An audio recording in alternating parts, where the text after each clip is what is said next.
രാവിലെ തന്നെ എന്തൊരു മഴയെന്നറിയോ. മനുഷ്യന്മാർക്കാണെങ്കിൽ ചടച്ചിട്ട് പുറത്തിറങ്ങാനുള്ള മടി. അതിൻ്റെ അപ്പുറം ഈ കോളേജിലേക്ക് പോകാറുണ്ട് പറ്റാത്തൊരു കാര്യം. കുട ഉണ്ടായാത്തല മാത്രമേ നനയാത്തുണ്ടാവുള്ളൂ, ബാക്കി എല്ലാവരും നനഞ്ഞിട്ടുണ്ടാവും. പിന്നെ പോരാത്തതിന് രാവിലെ തന്നെ എൻ്റെ കാലം ചളിയുന്നു. അങ്ങനെ നമ്മൾ ക്ലാസ്സിൽ എത്തിയപ്പോൾ മിസ് വന്നിരുന്നു. പിന്നെ അടുത്ത പീരീഡിന് മിസ് ഇല്ലാത്തതുകൊണ്ട് തന്നെ നമ്മൾ കോളേജിൻ്റെ അപ്പുറത്തുള്ള കുളത്തിൻ്റെ അവിടെ പോയി. അവിടെയാണെങ്കിൽ ഭയങ്കര സുഖമാണ് ഇരിക്കാൻ. അപ്പോൾ പിന്നെ ആരെങ്കിലൊക്കെ കുറ്റം പറഞ്ഞിട്ട് ഇരിക്കും ചെയ്യുക.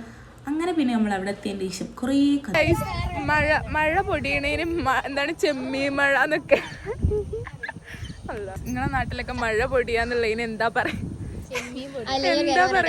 പോവാൻ നേരത്തെ തിരിഞ്ഞോക്കിയപ്പോൾ നായി ഇറ്റിങ്ങക്കാണെങ്കിൽ ഭയങ്കര പിടിപ്പിനി. ഞാൻ മെയിനായിട്ട് നേരെ മുന്നിൽ പോയി കാണിച്ചു കൊടുത്തു. അതിൻ്റെ ഇടയിൽ ഞാൻ എൻ്റെ ഫ്രണ്ട് ചോപ്പ് കയറുണ്ട്. അപ്പോൾ കൈയിട്ടതിൻ്റെ ശേഷം നമ്മൾ നേരെ ഓഡിറ്റോറിയത്തിൽ പോയി. അവിടെ എന്തോ പരിപാടി ഇറക്കുന്നുണ്ടായിരുന്നു. അങ്ങനെ അത് കണ്ട് കിട്ടില്ല എന്നുള്ള രീതിയിൽ നമ്മൾ നേരെ ഫുഡ് കഴിക്കാൻ പോയി. അങ്ങനെ പിന്നെ ഞാൻ ക്യാൻറ്റീനിൽ നിന്ന് ഫുഡ് കഴിച്ചു. നമ്മളെല്ലാവരും കൂടി ഇന്ന് ഫുഡ് കഴിച്ചതിൻ്റെ ശേഷം നമ്മൾ നേരെ ഓപ്പൺ എയർക്ക് പോയി. അപ്പോൾ തന്നെ പിന്നെ മിസ്സാണ് കേട്ടോ ക്ലാസ്സിൽ.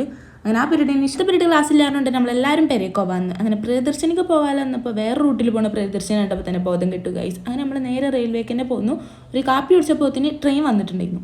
പോണതിൻ്റെ ഇടയിൽ 2 ദിവസത്തിന് ക്ലാസ്സിൽ ആവാനായിട്ട് കോളേജിൽ നിന്ന് നോട്ടിഫിക്കേഷൻ വന്നിരുന്നു. പക്ഷേ അത് കുറച്ച് നേരം കഴിഞ്ഞപ്പോൾ തന്നെ ഒരു മാറ്റി ഗൈസ്. അപ്പോൾ അത്രയുള്ളൂ, ബൈ.